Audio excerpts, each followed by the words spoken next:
vai certamente melhorar a sua performance, a sua memória. Meu entrevistado de hoje é Laí Ribeiro. Laí Ribeiro é médico cardiologista e um escritor que já tem 11 best-sellers lançados no Brasil e vários no exterior. Laí, você trouxe a neurolinguística para o Brasil. Agora, antes de a gente começar a falar sobre memória, explica o que é essa palavra comprida aqui pra gente, tá bom? Neurolinguística é uma disciplina que nasceu nos Estados Unidos em 1975, na Universidade de Santa Cruz, na Califórnia, onde dois indivíduos, um analista e matemático e um linguista, se juntaram e fizeram uma analogia entre o computador e o cérebro humano. O computador tem o hardware e tem o software. O cérebro é o hardware, o software é a programação, só que nós somos animais linguísticos e a programação é linguística. Então, através da linguística, você pode reprogramar o cérebro humano. Quer dizer, a gente pode se reprogramar e melhorar como ser humano, melhorar de vida? Isso, exatamente. Você reprogramando, você reprograma geralmente para melhor. Exatamente. Isso, né? Agora, como é que a gente programa a nossa memória? É verdade aquilo que se diz que tem gente que nasce com boa memória e tem gente que nasce com má memória? Todos nós temos boa memória, só que muitos não sabem usá-la. Se você tem um aparelho extremamente sofisticado, você não sabe como ligá-lo, é como se você não tivesse, não faz diferença nenhuma. A memória é formada por engramas. Essa palavra difícil significa um complexo proteico que tem dentro da célula, que depois de um certo número de repetições fica ali. Então, por isso que a mãe da memória é a repetição. Então você tem que repetir várias vezes. Tanto é que a psicologia moderna mostra que se você repetir um comportamento 21 vezes, ele passa para a sua memória celular, ele vira um hábito.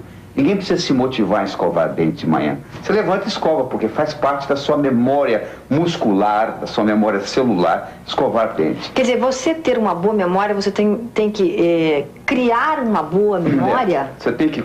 São etapas. Primeiro, você tem que estar motivado para aquele tipo de informação. Você geralmente guarda aquilo que você está interessado. Você pega uma criança de 5 anos de idade, ela consegue, às vezes, cantar a música favorita dela. Por quê? Porque ela está interessada naquela música. Então, a primeira coisa que existe é a motivação. O cérebro não consegue, Márcia, guardar tudo. Não dá para guardar tudo. Você tem que limitar o número de informações. E como é que você limita? Através do seu interesse. Então, você fica mais motivado numa coisa. Então, a primeira coisa é a motivação.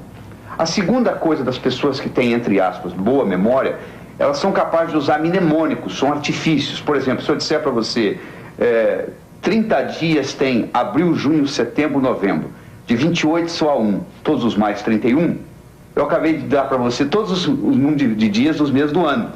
Então o que eu fiz? Uma brincadeira, criei uma rima e com isso você memoriza. Então você já sabe. Então no momento que você fez isso, você criou o quê? Você criou um mnemônico. As pessoas que têm boa memória são pessoas que geralmente usam mnemônicos, eles usam artifícios, eles usam associações. Você associa uma coisa com a outra. E aquelas pessoas que não se lembram de coisas que são importantes, coisas chatas, por exemplo, coisas de trabalho, como é que faz então? Primeiro, você tem que entender que tudo aquilo que você memoriza em preto e branco desaparece da sua memória. Como assim, preto e branco? Você pode pensar em preto e branco ou pode pensar em colorido. Quer dizer que tem que pensar colorido para não esquecer das coisas? Se você pensar em colorido, você vai lembrar por muito mais tempo. Aquela memória que você tem mais remota da sua vida, se você for começar a pensar nela, você pode ver que no seu cérebro ela tem colorido.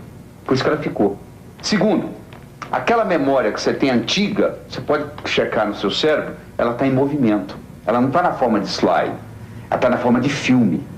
Todo mundo que pensa em filme lembra mais do que quem pensa em slide. E também tem essa diferença? Muito grande, muito grande. Se você colocar movimento na sua memória, por exemplo, eu falo o número do meu telefone para você. Se você escutar o número do meu telefone e começar a piscar os algarismos dentro da sua cabeça, você vai guardar o meu número facilmente, porque você colocou movimento no número. Essa pessoa tem uma facilidade enorme para guardar números. Eu falo, porque quando ele escuta o número, ela pisca o número, ele nem sabe que está fazendo isso, é inconsciente.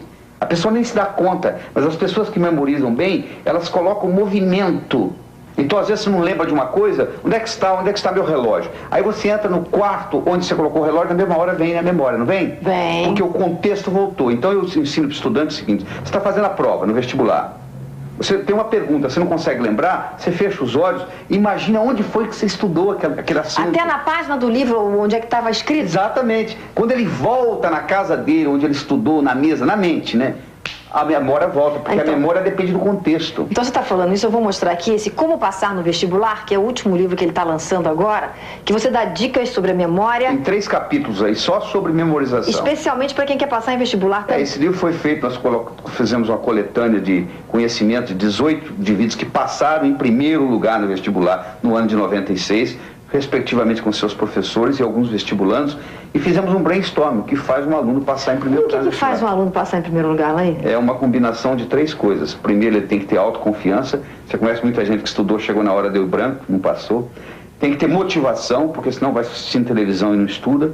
E tem que ter estratégia. Aí que entra a parte forte do livro. Tem estratégia em quê? Em raciocinar, estratégia em memorizar, estratégia em tomar nota em sala de aula, estratégia em se preparar para a prova, estratégia em fazer prova. Tudo isso tem uma estratégia. Às vezes a pessoa vai aprendendo com os erros. Então eu peguei o conhecimento desse pessoal todo. Por exemplo, todos os 18 que passaram em primeiro lugar no vestibular, todos eles, sem exceção, trabalhavam com mnemônicos. Trabalhavam com artifícios para memorizar. Todos os 18 que passaram em primeiro lugar no vestibular, sem exceção, todos eles tinham confiança que iriam passar no vestibular. Aí eu não consigo guardar nomes. Você deve escutar isso, né? Eu falo, não é verdade.